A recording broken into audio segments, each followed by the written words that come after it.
오늘은 우리가 이제 오늘까지 6주 동안 하는 킹 시리즈의 마지막 좀 정리하고 마무리하는 시간입니다. 그래서 왕도를 걷다라는 제목으로 말씀을 나누겠습니다. 우리가 하고 있는 이 킹이라는 시리즈는 하나님이 세우신 왕이 어떤 사람인가를 이 다윗과 또 사울을 통해서 보고 있는 시리즈라고 할 수 있죠. 이 시리즈의 가장 큰 주제라고 한다면 이렇게 이야기할 수 있을 것 같아요. 그리스도인은 어떤 사람인가? 한번 같이 할까요? 그리스도인은 어떤 사람인가? 즉 어떤 가치를 가지고 어떻게 살아가는 사람들인가? 그리스도인이 가지는 권리에 집중하는 것이 아니라 그리스도인이 무엇을 행하고 어떤 가치를 가지고 이루어가는 사람들인가라는 것에 좀 집중하는 이야기라고 할 수 있습니다. 이런 거죠. 그저 단순하게 그리스도인이 되었으니까 천국도 가지고 하나님이 주시는 복도 누리고 재정적인 풍성함도 가지고 행복한 인생이 된다라고 하는 이런 막연한 기복적인 것이 아니라 그리스도인이 된다는 것이 무엇인가? 그것은 우리의 삶의 방향과 모습이 완전하게 변화되어져서 우리가 가고자 하는 그 가치가 변화되어지는 것을 의미하고 또 그것이 어떻게 변해가는가를 이야기하고 있다고 할 수 있습니다.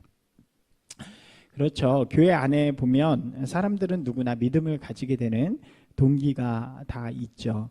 어떤 사람은 어린 시절부터 교회를 다녔기 때문에, 저 같은 경우는 이제 소위 모태신앙이라고 하는 그런 어린 시절부터 교회에서 자랐기 때문에 교회가 항상 익숙한 경우고요. 또 어떤 사람은 삶의 갑작스러운 위기나 또 혹은 어려움이 찾아와서 어떤 계기를 통해서 이렇게 종교를 가지게 되는, 교회를 나오게 되는 그런 경우도 있고요. 또 가까운 지인들의 권유로 종교 생활을 하고자 해서 시작하는 사람들도 있습니다. 여러분들은 어떠신가요? 저처럼 모태신앙이 많으신가요? 우리나라가 이제는 모태신앙이 점점 많아지는 것 같아요. 제가 중고등부 사역을 할 때 우리 중등부 애들 설교를 가서 한번 물어본 적이 있어요. 그러니까 교회를 전혀 안 다니다가 나오게 된 친구 있냐고 그랬더니 10분의 1이 안 되더라고요. 대부분이 교회 부모님의 자녀거나 다른 교회에 다니다가 온 그런 친구들이더라고요. 그 이유가 무엇이든 간에 믿음은 이미 우리 안에 시작이 되었죠. 우리가 이 자리, 하나님을 예배하고 또 하나님 앞에 나아가는 이 자리에 있다는 것은 하나님께서 우리를 불러주셨기 때문인 줄로 믿습니다. 아멘이신가요? 이게 이제 하나님이 우리를 부르심 가운데 있다는 거죠. 그 은혜의 부르심 때문에 있는 줄로 믿습니다. 그렇게 처음 믿음을 가지면 대부분은 나 중심, 나를 위한 믿음을 가지게 되죠. 내가 행복하고 내가 구원을 받고 나의 문제가 해결되고 내가 축복과 은혜를 누리는 것이 이 믿음의 이유가 되어지는 것입니다. 이건 나쁜 것이 아니죠. 이게 당연히 우리에게 있어야 하는 것이 우리가 하나님 앞에 구하는 것입니다. 이것도 중요한 믿음의 동기라고 할 수 있죠. 그런데 중요한 것은 하나님과 함께하고 하나님을 알아가는 시간을 오랫동안 가져도 믿음의 이유가 여전히 거기 머물러 있다는 거죠. 믿음의 이유가 여전히 거기에 있다면 그 사람은 무엇인가 잘하지 못하는 신앙을 가졌거나 아니면 잘못된 방향을 바라보고 있다라고 이야기할 수 있는 것입니다. 신앙이라는 것은 이제 나 중심의 신앙으로 심기어진다고 이야기할 수 있을 것 같아요. 그런데 그것이 말씀과 예배를 통해서 자라나게 되죠. 그 안에서 우리는 하나님에 대해서 알아가기도 하고 또 하나님의 역사, 주님의 은혜 이런 것들을 배워가는 것입니다. 그리고 하나님을 경험하게 됨을 통해서 하나님, 나 중심의 신앙이 심기어져서 그것이 자라서 하나님 중심의 신앙으로 이렇게 나아가게 되는 거죠. 그리고 하나님이 이 땅 가운데서 나를 부르신 이유, 그 이유를 발견하고 그것을 내 삶의 아름다운 열매들로 만들어가는 것. 그래서 그 열매들이 다시 세상 속에서 다른 이들을 유익하게 해서 그들로 다시 복음 가운데 심기어지도록 하는 것. 이것이 바로 신앙이 심기어지고 자라나서 열매를 맺는 이렇게 사이클이라고 할 수 있죠. 그런데 여전히 나에게만 신앙이 머물러 있다는 것은 그 신앙이 땅에 묻혀져 가지고 씨앗이 안 자라는 것과 마찬가지라고 할 수 있는 것 같습니다. 우리 모두는 신앙이 자라나는 분들이 되시기 바랍니다. 우리가 주님께서 나를 부르신 것, 이것을 단어로 표현할 때 소명이라고 부르죠. 주님께서 날 부르셨다라는 것을 소명이라고 이야기합니다. 그리고 내 삶 속에서 그리스도의 뜻을 따르는 삶을 우리가 사명이라고 이야기해요. 좀 헷갈리지 않으셨으면 좋겠어요. 하나님이 날 부르신 게 소명, 내가 그 뜻에 맞춰서 살아가는 것이 사명입니다. 소명은 깨닫는 게 중요하죠. 하나님이 나를 부르셨구나, 하나님이 무엇 때문에 나를 부르셨구나 라는 것을 깨닫는 것이 중요하고, 사명에는 헌신하는 것이 중요합니다. 내 삶을 그 방향에 맞춰서 나아가는 것이 중요하죠. 소명을 깨닫고 사명에 헌신하면서 살아갈 때 우리 신앙의 이유와 가치가 발견되어지고 그 안에서 아름다운 그리스도의 열매를 맺게 되는 것입니다. 이것이 우리가 이야기하고 있는 왕의 길이에요. 왕도라는 것입니다. 하나님이 사랑하신 왕 다윗은 하나님께서 자신을 부르신 이유를 분명하게 깨닫고 있죠. 그것을 잘 보여주는 장면이 우리가 봤던 골리앗과의 싸움이라고 할 수 있죠. 하나님께서는 그 전쟁의 한가운데에서 골리앗과의 싸움을 통해서 이스라엘 백성의 참된 왕의 모습을 보여주시는 것입니다. 하나님을 대적하는 골리앗에 대한 거룩한 분노를 품은 사람, 그리고 그 하나님을 조롱하는 그 앞에서 아무것도 하지 못하고 겁에 질려 있는 이스라엘을 향하여 외칠 수 있는, 그래서 그들을 다시 하나님의 백성으로 돌아오도록 할 수 있는 그 왕, 그 사람을 불러주시는 거죠. 그 누구도 아무도 응답하지 않을 때에 어린 다윗이 그 전쟁터로 들어갔잖아요. 그리고 그 안에서 하나님의 일들을 행합니다. 다윗은 이스라엘의 왕으로서 부르심을 받은 거예요. 이스라엘을 참된 하나님의 백성으로서 인도하는 그런 부름받은 왕의 소명과 사명으로 살아가게 되는 거죠. 그 반대편엔 누가 있었나요? 사울이라는 인물이 있었죠. 사울도 하나님의 부르심을 받았잖아요. 왕이라는 자리로 부르심을 받았음에도 불구하고 그 소명을 깨닫지 못해요. 그래서 그는 그저 그 왕의 자리를 자신이 누리는 것으로 생각을 했죠. 자신을 위한 소명이 되었고, 죄악된 이스라엘을 돌이키기보다는 그 죄악된 이스라엘의 영광을 자기가 누리려고 하는 그런 모습을 가졌던 것을 우리가 함께 나누었습니다. 이 두 인물들을 보면서 과연 우리는 어떤 자리에 있는가 한번 살펴볼 수 있는 거죠. 하나님께서 우리 모두를 하나님의 일을 위한 소명자, 사명자로 불러주셨습니다. 아멘이신가요? 예. 이게 우리 안에 좀 분명하게 있어야 돼요. 우리 한 사람 한 사람, 나 한 사람 한 사람 하나님께서 불러주셨다는 거죠. 근데 그 부르심에 대해서 어떤 사람은 다윗처럼, 또 어떤 사람은 사울처럼 응답을 하고 있다는 거예요. 여러분의 응답은 어떤 응답인가요? 다윗처럼 응답하시나요? 아니면 사울처럼 응답하시나요? 이렇게 한번 물어볼 수 있을 것 같아요. 쓰임받는 왕이 되고자 하시나요? 아니면 영광을 받는 왕이 되고자 하시나요? 왕이라는 표현을 썼는데 이렇게 그냥 말할 수 있을 것 같아요. 하나님 앞에 쓰임받는 인생이 되고자 하느냐, 아니면 이 영광을 받는 그런 인생이 되고자 하느냐. 다르게 이야기하면 하나님의 뜻을 이 땅에서 이루는 사명자가 되기를 원하는가, 아니면 내 뜻을 이 땅에 펼치는 야망가가 되기를 원하는가. 그것을 하나님이 도와주는 그런 모습이 되기를 원하는가 하죠. 다윗은 사명자가 되기로 결정을 합니다. 그리고 그는 고난의 시절 하나님과 동행함으로 그 훈련을 우리가 지난주에 본 것처럼 잘 견뎌냈죠. 그리고 그는 이스라엘의 왕이 되어 이스라엘의 거룩한 사명을 감당하게 되는 것입니다. 사랑하는 여러분, 하나님의 부르심에 대한 여러분의 결정이 사명자이기를 주님의 이름으로 축원합니다. 그 길을 결정했기 때문에 우리 인생에 예배가 변화되는 거죠. 그 길을 결정하면 우리 인생의 기도의 제목들이 바뀌기 시작하는 거죠. 그 길을 결정했기 때문에 우리가 바라보는 삶의 가치, 목적이 변화되어지는 거죠. 이러한 변화로 인해서 우리가 진짜로 그리스도인의 열매를 맺으면서 사는 인생이 되는 것입니다. 다윗이 이제 왕이 되었어요. 이제 하나님께서 원하시는, 그리고 그 왕의 길을 실제로 걷기를 시작합니다. 우리가 다 읽지는 못하지만 여러분들이 사무엘상을 그런 관점에서 좀 읽어보시고 왕의 길을 걸어가는 다윗을 사무엘 하에 관해서 읽어보시면 좋을 것 같아요. 사무엘 하에서는 왕이 된 다윗의 모습을 우리에게 보여주는데 1장에서 5장까지는 이제 왕이 되어지는 과정들을 짧게 보여줘요. 원래 블레셋에 이렇게 망명해 있었다고 말씀드렸잖아요. 근데 망명해 있다 사울과 그 사람들이 죽으니까 돌아옵니다. 유대 땅으로 돌아와서 왕이 되어지죠. 처음에는 유대에만 왕이었어요. 근데 나중에 이스라엘 전체와 이렇게 해가지고 왕이 되어지는 과정들이 1장에서 5장 가운데 그려집니다. 그리고 5장 후반부터 7장까지가 오늘 우리가 함께 나누는 말씀인데, 거기에는 그가 왕이 된 다음에 왕의 길을 어떻게 걸어가는가를 보여주는 굉장히 중요한 모습 3가지가 등장을 해요.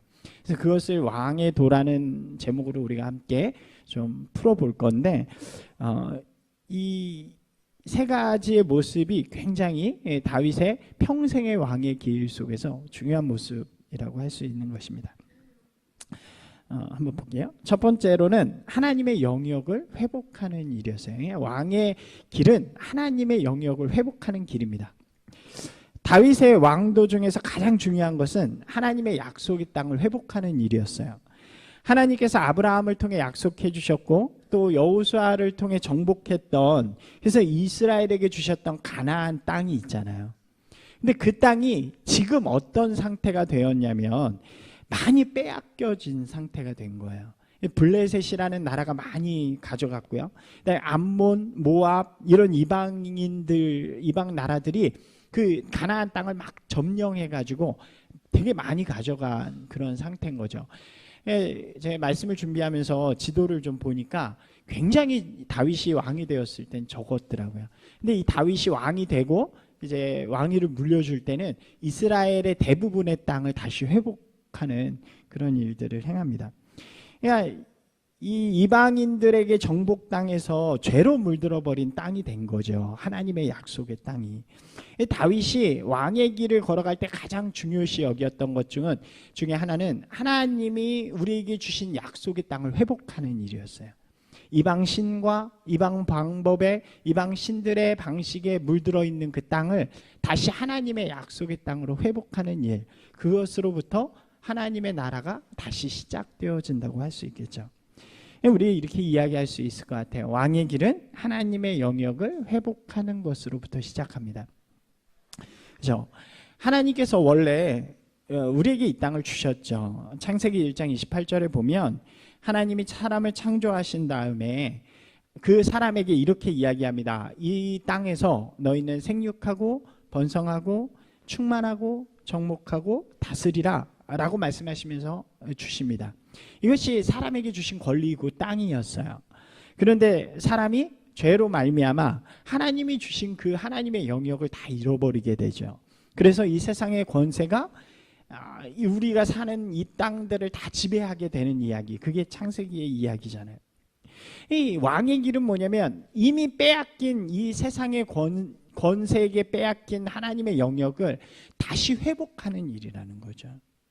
우리 삶에 빼앗긴 영역들이 많이 있잖아요. 우리가 살아가는 가정, 또 직장, 공동체, 우리가 함께 서 있는 곳들이 하나님이 이루어지는 땅이라기보다는 세상의 뜻이 지배하고 세상의 영역이 되어 있을 때가 많죠.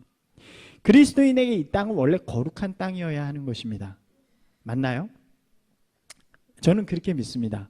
그리스도인이 살아가는 곳은 하나님의 영역이 되어져야 돼요. 그런데 그렇지 못한 경우가 많죠. 심지어 교회조차도 세상의 원칙에 따라갈 때가 많은 것을 우리가 자주 볼 수 있습니다.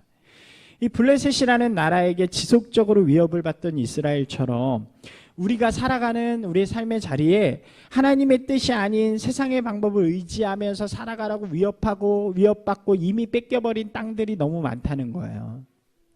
왕의 길은 이 빼앗긴 하나님의 영역을 되찾는 일부터 시작해야 된다는 거죠. 여러분 어떠신가요? 여러분의 삶의 자리 한번 생각해 보세요. 여러분의 삶의 자리에 거룩한 영역이 얼마나 있나요?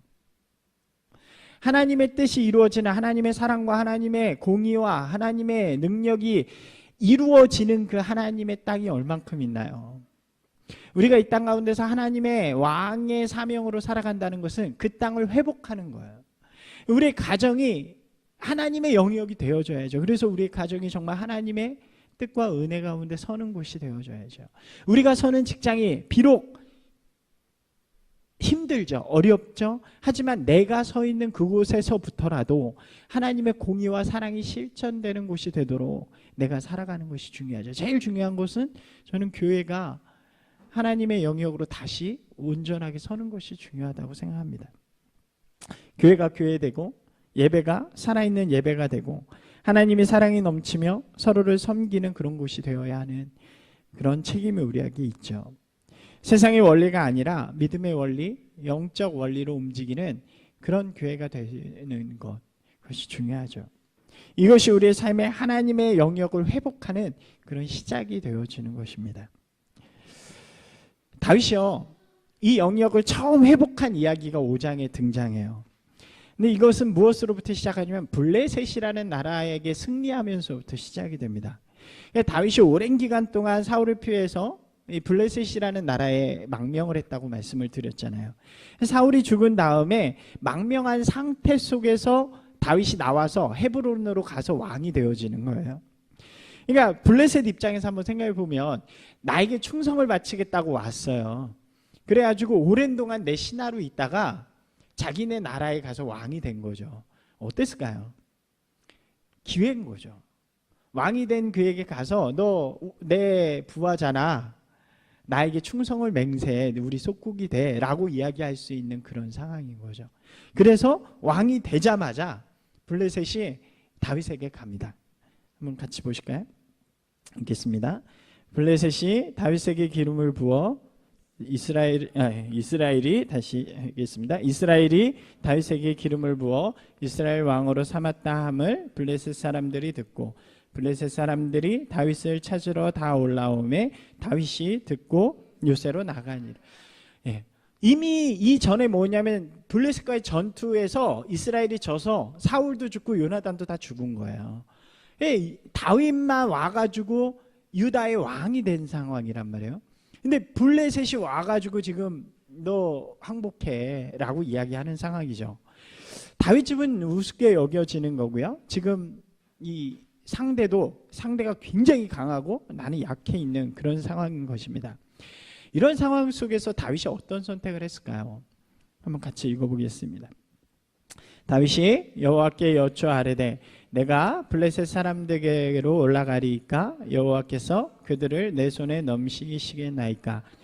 여호와께서 다윗에게 말씀하시되 올라가라 내가 반드시 블레셋 사람을 내 손에 넘기리라 하신지라. 아멘.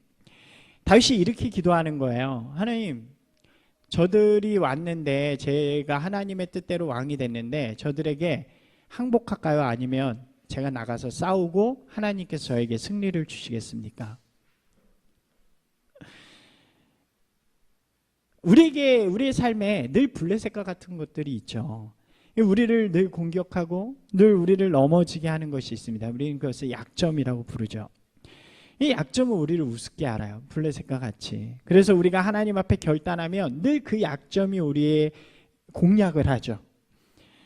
제가 예전에 굉장히 오래전에 신학교 다닐 때 한 친구가 너무 괜찮은 친구가 있었어요. 전도사였는데. 근데 그 친구의 약점이 뭐냐면 이 성정에 있는 거예요.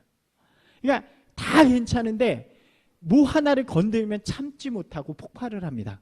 그래서 꼭 문제가 생겨요. 한 번은 선배를 들이받기도 하고 한 번은 후배를 그렇게 그냥 들이받기도 하고 그것만 빼면 굉장히 괜찮은 친구인데 그래서 그 친구는 날마다 하나님 앞에 나아가서 기도할 때 울면서 그 기도만 하는 거예요. 하나님 제 이 성정을 좀 바꿔주세요라고 기도하더라고요. 그것이 그 친구의 블레셋이죠. 그 친구를 넘어뜨리는 건 너무나도 쉬운 일이었습니다. 우리 모두 그런 약점들이 있을 때가 있죠.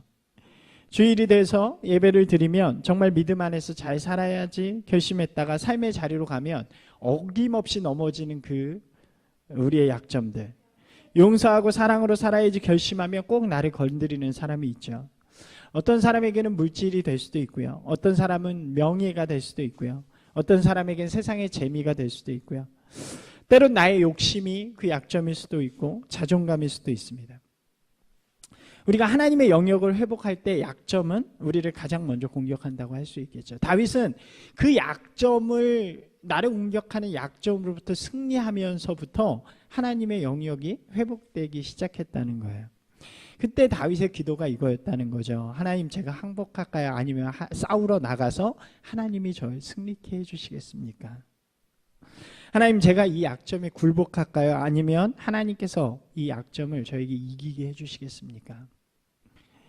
맨날 피하게만 해달라고, 나를 공격하지만 않게 해달라고 두려움으로 기도하는 것이 아니라 담대하게 승리를 외치면서 그 약점과 싸워 나가는 것이 바로 다윗의 모습이었다는 거죠. 그때 하나님께서 이렇게 대답해 주시잖아요. 저는 이게 너무나도 감사해요. 같이 읽을까요? 내가 너의 손에 블레셋을 주리라. 여러분, 하나님이 말씀하신 이 음성을 듣는 분들이 되시기 바랍니다. 내가 너에게 승리케 하겠다. 내가 이미 승리하였다고 예수님 말씀하셨잖아요. 늘 그 약점에 서면 우리는 두려움이 먼저 오죠. 두려움 가운데 서지 않고 하나님 앞에 분명하게 서면 하나님께서 함께 해주시고 이길 수 있게 하시는 것입니다. 어떤 일이 일어났냐면 실제로 다윗이 그 음성을 듣고 나가요. 그래서 싸워요. 그럴 때 어떤 일이 일어나요? 블레셋을 바알브라심 하시는 거예요. 이 말씀 우리가 못 읽었지만 성경에 이렇게 되어 있어요. 바알브라심. 무슨 뜻이냐면 흩어버렸다는 뜻이에요. 그 많은, 그 강한 블레셋 군대를 다윗이 담대한 믿음으로 나아갈 때에 흩어버리셨어요. 한번 따라서 하실까요? 바알브라심. 흩어버리시는 거예요. 물이 뭉쳐있다가 땅에 딱 뿌려지는 순간 쫙 번지잖아요. 그것처럼 흔적도 없이 흩어버리는 것을 말하는 것입니다. 사랑하는 여러분, 이 나를 위협하는 그 블레셋으로부터 승리하는 분들이 되시기 바랍니다. 그렇게 승리를 시작할 때 그곳으로부터 우리의 하나님의 영역이 회복되어지기 시작하는 거예요. 하나님께 담대히 기도하고 도전하며 나아갈 때에 하나님께서 우리를 승리케 하시고 우리의 약점들을 바알브라심하실 줄로 믿습니다. 그곳에서부터 우리 하나님의 영역이 시작이 되어지는 거죠. 우리 가정에서도 마찬가지예요. 그렇잖아요. 우리 생각해보면 우리 가정에서 늘 나를 실패하게 만드는 게 있죠. 우리 회사에서도 마찬가지, 우리 삶의 자리에서도 늘 나를 자꾸만 넘어뜨리는 것들이 있죠. 굴복하지 마시고 두려워하지 마시고 담대하게 외치며 오늘도 나아가는 저와 여러분이 되기를 주님의 이름으로 축원합니다. 두 번째로는요, 하나님의 통치를 회복하는 일이었어요. 블레셋과의 싸움에서 승리한 다윗이요, 그 뒤에 행한 일은 뭐냐면 하나님의 법궤를 가져오게 됩니다. 이 법궤는 하나님의 임재와 통치를 상징하는 거예요. 이를 통해서 하나님께서는 이스라엘을 통치하시고 하나님께서 이스라엘을 다스리시는 것을 모든 백성과 만국에게 보여주는 일이 바로 이 법궤라는 것입니다. 법궤가 뭔지 혹시 아시죠? 예. 하나님 왕의 길은 하나님의 임재와 통치가 이루어지는 것을 보여주는 것인데, 하나님 없이 살아가는 백성들에게 다시 하나님께서 우리와 함께 계시고 그가 우리를 통치한다는 것을 보여주기 위해서 다윗은 법궤를 가져온 거예요. 이 법궤가 뭐냐면 하나님께서 이스라엘은 너희들은 나의 백성이다라고 이야기한 게 광야잖아요. 광야에서 하나님께서 그 법궤를 통해서 하나님이 인도하신다는 것을 보여줘요. 그래서 이 출애굽기에 보면 하나님께서 세세하게 법궤를 다 짜십니다. 이거는 몇 규빗 모는 어떻게 만들어가지고 이렇게 해라. 이 장면이 등장하죠. 그리고 이렇게 말씀하세요. 한번 같이 읽어볼까요? 같이 읽겠습니다. 시작. 속죄소를 궤 위에 얹고 내가 내게 줄 증거판을 궤 속에 넣으라. 거기서 내가 너와 만나고 속죄소 위 곧 증거궤 위에 있는 두 그룹 사이에서 내가 이스라엘 자손을 위하여 내게 명령할 모든 일을 내게 이르리라. 예, 이스라엘이 광야를 갈 때 중심은 성막이라고 예전에 한번 말씀드렸잖아요. 그 성막의 중심에 이 성전처럼 이 지성소 이렇게 해놓는데 그 지성소 안에 궤를 만들고 그 궤에 속죄소는 뚜껑이에요. 이제 그 궤 안에 이제 몇 가지를 넣고 그것을 지성소 안에 놓고 그 위에 하나님께서 임재해서 모세에게 모든 것을 알려주시는 그런 구조였던 거죠. 이 법궤는 굉장히 중요한 하나님의 통치와 임재를 나타내는 굉장히 중요한 물건이라고 할 수 있는 것입니다. 그것을 찾아온다는 것은 굉장히 중요한 의미를 갖는 거죠. 이전에 이미 그걸 잊어버렸어요. 그리고 그래서 이 사울이 이 땅을 다스릴 때 자기 마음대로 다스리는 거예요. 하나님이 지시하고 하나님의 뜻이 무엇인지 궁금해하지 않아요. 그래서 자기 마음대로 다스리게 되는 거죠. 그런데 다윗은 왕이 되자마자 전쟁에서 승리하자마자 그것을 갖고 오는 거예요. 그걸 무엇을 의미합니까? 우리나라는 더 이상 내가 왕이 아니라 누가 왕이라는 거예요? 하나님이 왕이라는 걸 선포하는 거죠. 그 안에 세 가지의 물건이 들어있었다 그래요. 세 가지 한번 볼까요? 첫 번째로는 십계명 돌판이고요. 두 번째로는 아론의 쌍난 지팡이고 세 번째로는 만나 항아리가 들어져 있습니다. 이것이 의미하는 바들이 있어요. 십계명 돌판은 하나님께서 모세를 통해 주신 거잖아요. 혹시 십계라는 영화 보셨나요? 옛날 영화긴 하지만 돌판을 들고 있으면 막 하나님이 막 새겨주시는 그 돌판이 그죠. 근데 첫 번째 돌판은 내려와가지고 열받아가지고 던지잖아요, 모세가. 그래서 두 번째 돌판으로 다시 넣게 되는 거죠. 이 십계명 돌판이 의미하는 것은 하나님의 기준이죠. 이 백성은 세상의 기준을 따르는 사람이 아니라 하나님의 기준을 따르는 사람이다라는 것을 선포하는 거예요. 그다음에 아론의 쌍난 지팡이는 광야에서 고라라는 백성이 반란을 일으키게 돼요. 고라도 이제 레위 제사장 가문인데 뭐 하던 사람들이냐면 이 성막을 관리하는 사람들이었어요.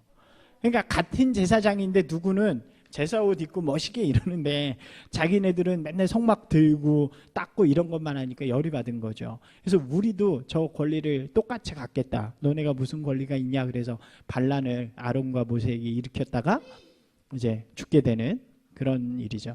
그때 아론에게 다시 권위를 부여한 것이 바로 아론의 쌍난 지팡이예요. 지팡이를 땅에다 꽂았는데 그 지팡이에서 싹이 난 거죠. 죽어있는 그 나무에 싹이 나는 것. 하나님께서 그를 통해서 죽어있는 백성들을 살리시는 그것들을 보여준다고 할 수 있겠죠. 마지막 만나 항아리는 우리가 잘 알죠. 만나는 광야에서 하나님이 먹을 것이 없을 때 먹을 것을 달라 그러는 이스라엘 백성들에게 날마다 주신 만나. 그거를 조금 뜯어서 한 거죠. 하나님이 보살펴 주시고 하나님의 복과 하나님의 은총을 상징하는 것이 바로 만나 항아리라고 할 수 있는 것입니다. 이 세 가지가 바로 하나님이 이스라엘 백성을 다스리는 그 하나님 되심을 상징해 주는 의미라고 할 수 있어요. 하나님은 이러한 상징들을 통해서 이스라엘을 다스리고 통치하시는 거죠. 다윗이 이 궤를 찾아온다는 것은 바로 이스라엘의 진정한 하나님, 우리가 따라야 할 길은 하나님의 법이고 우리를 죽음 가운데 구원하신 이 이스라엘의 노예 가운데 구원하신 분은 하나님이시고 우리를 보호하시고 인도하시고 축복해 주시고 우리를 먹이시는 분은 하나님이시라는 것을 선포하는 것이 바로 이 궤를 찾아오는 것이라고 할 수 있는 것입니다. 그러니까 왕의 길은 이런 거예요. 하나님께서 이 땅을 통치하시고 우리와 함께 하시는 분이시라는 것을 보여주는 삶을 살아가는 것이죠. 이걸 우리에게 적용해 본다면 이렇게 할 수 있을 것 같아요. 우리는 법궤를 가진 사람들은 아니잖아요.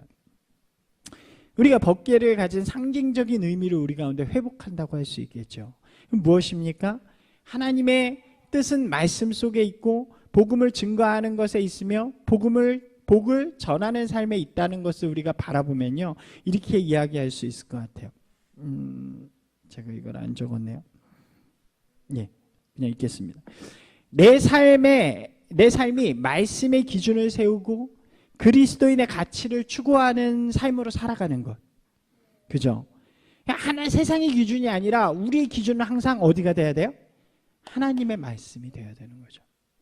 두 번째로는 이 땅 가운데 죽어가는 사람들을 향해서 생명을 보여주는, 생명을 전하는 삶이 되어지는 것을 의미하죠.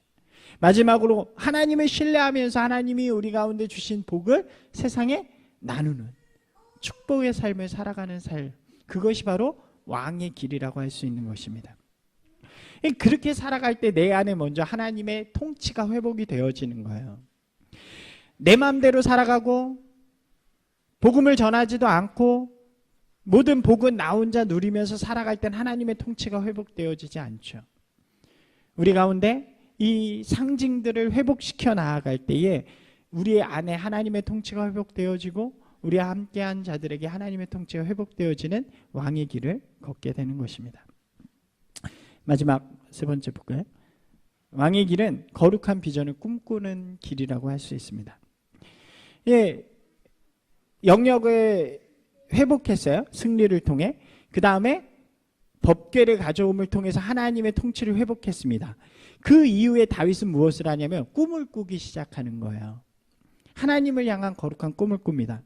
예, 그것이 무엇이냐면 하나님의 전을 세우는 거죠. 자신은 좋은 곳에 살고 있었어요. 다윗성을 지어가지고 되게 좋은 곳에 살면서 하나님의 전이 없는 것을 가슴 아파하는 거죠. 그리고 그는 하나님을 위해 거룩한 꿈을 꿉니다. 왕의 길은 무엇이냐면 하나님의 기쁘시게 하기 위해 꿈을 꾸는 그런 사람이라고 할 수 있죠. 다윗은요, 자신이 정복한 땅에서 영원한 황제가 되거나 세계 정복을 꿈꾸는 그런 사람이 아니었습니다. 그는 하나님을 기쁘시게 하기 위한 꿈을 꾸는 사람이었어요. 그거를 볼 수 있는 게 법궤가 올 때 장면이잖아요. 6장에 등장하는데 법궤가 들어오는데 이 다윗이 어떻게 해요? 막 신나서 춤을 추는 거죠. 신나서. 왕인데도 불구하고 신나서 춤을 추니까 그 부인이 보고 있다가 채통 없이 뭐 하는 거냐고 해서 혼나잖아요. 부인이 혼나죠. 너무 기뻐서. 하나님의 일이 너무 기쁜데 얼마나 좋았으면 그렇겠어요. 하나님이 세우신 진정한 왕은 하나님을 위해 꿈꾸고 그것을 기뻐하면서 준비할 수 있는 사람이라는 거죠. 다윗은 하나님 나라의 영역을 회복하고 통치를 이루어가는 그 가운데서 이제 하나님의 나라를 꿈꾸기 시작하는 거죠. 한번 같이 다시 한번 읽어볼까요? 오늘 읽은 말씀이에요. 여호와께서 주의 모든 원수를 무찌르사 왕으로 궁에 편안히 살게 하신 때에 왕이 선지자 나단에게 이르되 볼지어다 나는 백향목궁에 살거늘 하나님의 궤는 휘장 가운데 있도다. 정말 하나님의 나라를 꿈꾸어가면서 성전 세우기를 소망하는 마음이죠. 그죠? 우리가요 한번 생각해 보면 하나님으로부터 어떤 축복을 받고 평안해지면 보통 하나님을 잊기가 쉽습니다. 그 삶을 누리기가 쉽죠. 그렇지 않나요? 하나님 앞에 뭔가를 막 기도했는데 하나님이 들어주셨어요. 그러면 감사하고 그 일들이 있고 살 때가 많죠. 근데 다윗은요 그 평안한 때에 하나님을 바라보기 시작했다는 거예요. 저는 이게 굉장히 중요하다고 생각해요. 우리는 어려울 때 자꾸 하나님을 바라보잖아요. 힘들 때 하나님을 바라보고 간구하죠. 다윗은 힘들 때 바라본 것도 있지만 평안할 그때에 하나님의 기쁨을 바라봤다는 거예요. 그리고 하나님이 영원히 거하실 성전을 세우는 그런 꿈을 꾸기 시작합니다. 비록 그의 때에는 할 수 없었어요. 우리가 잘 아는 것처럼 성전은 그의 아들 솔로몬 때에 세워지죠. 예. 근데 솔로몬이 성전을 세우긴 했는데 모든 성전에 필요한 모든 것들을 다윗이 이미 다 준비를 해놔요. 모든 재료들과 모든 환경들을 준비를 해놓습니다. 그리고 하나님께서는 그의 꿈을 기뻐해 주세요. 그리고 그와 그의 나라와 그의 후손을 축복하시죠. 이렇게 하십니다. 같이 읽겠습니다. 내 집과 내 나라가 내 앞에서 영원히 보존되고 내 왕위가 영원히 견고하리라. 사랑하는 여러분, 이 왕의 길은요 열매를 누리는 길이 아닙니다. 이런 얘기할 때 좀 어렵긴 해요. 저도 왕의 길은, 하나님의 길은 복 받는 길입니다 이렇게 얘기하고 싶은데 제가 읽어보니까 왕의 길은 열매를 누리는 길은 아닌 것 같아요. 무엇인가 잘 되고 있을 때에 하나님을 기쁘시게 함을 통해서 또 그 사랑으로 세상을 이롭게 하는 길이 왕의 길인 것 같아요. 여러분 어떤 꿈을 꾸시나요? 나의 인생에 어떤 일들이 일어나길 꿈꾸시나요? 이 꿈은 좋은 거죠. 꿈을 꿔야 돼요. 그죠? 내 인생을 위한 꿈을 꿔야죠. 모두 잘 되고 나중에 이런 집도 사고 직장도 구하고 뭐 좋은 가정도 이루고 우리 아이들도 마찬가지예요. 여기서만 멈추는 것이 아니라 진짜 사명자는 하나님의 나라를 위한 꿈을 꾸는 사람들인 것입니다. 아멘. 여러분들이 하나님이 기뻐하실 꿈들을 여러분의 삶 속에서 꾸는 분들이 되시기 바랍니다. 우리 아이들을 위해서도 마찬가지인 것 같아요. 아이들을 위해 꿈꿀 때도 이 아이가 정말 자라나서 하나님의 기쁨이 되고 세상에 빛이 되어지는 아이가 될 수 있도록 그렇게 꿈꾸시는 분들이 되시기를 바랍니다. 그리고 그 꿈을 향해서 우리의 삶을 다 들여나아가는 그런 삶을 살아갈 때 우리의 길은 하나님을 기쁘시게 하고 또 세상 가운데 하나님을 드러내는 왕의 길이 되어지는 것이죠. 말씀을 좀 마무리해 볼까요? 다윗이 걸어간 왕의 길은 이렇게 이야기할 수 있겠죠. 하나님의 영역을 회복하고 그곳에 하나님의 통치를 이루고 그곳에서 하나님의 꿈을 꾸었던 것. 한번 같이 읽을까요? 하나님의 영역을 회복하고 그곳에서 하나님의 통치를 이루며 하나님의 꿈을 꾸는 길. 영역이 회복이 되어지고요. 회복된 영역에 하나님의 통치가 이루어지고요. 그 통치된 나라가 하나님이 기뻐하시는 그 나라로 갈 수 있도록 꿈꾸는 거죠. 우리에게 동일하게 적용해 볼 수 있을 것 같아요. 이 길을 그대로 가신 분이 있어요. 이게 누구냐면 예수님이십니다. 예수님께서 이 땅에 하나님이 보내신 왕으로 오셨죠. 그래서 예수님께서 하신 일이 바로 왕의 길이에요. 그분은 이런 길을 가셨잖아요. 십자가에 달려 돌아가심으로 죄에게 빼앗겼던 죽은 영혼들을 빼앗아 오십니다. 다시 살리시는 거죠. 그리고 말씀과 은혜를 통해 하나님의 나라를 이루어 가십니다. 그리고 온 세상에 복음이 전하여지도록 그래서 그 사람들이 하나님께 돌아오는 아름다운 꿈을 위해서 제자들을 세워 가시는 거죠.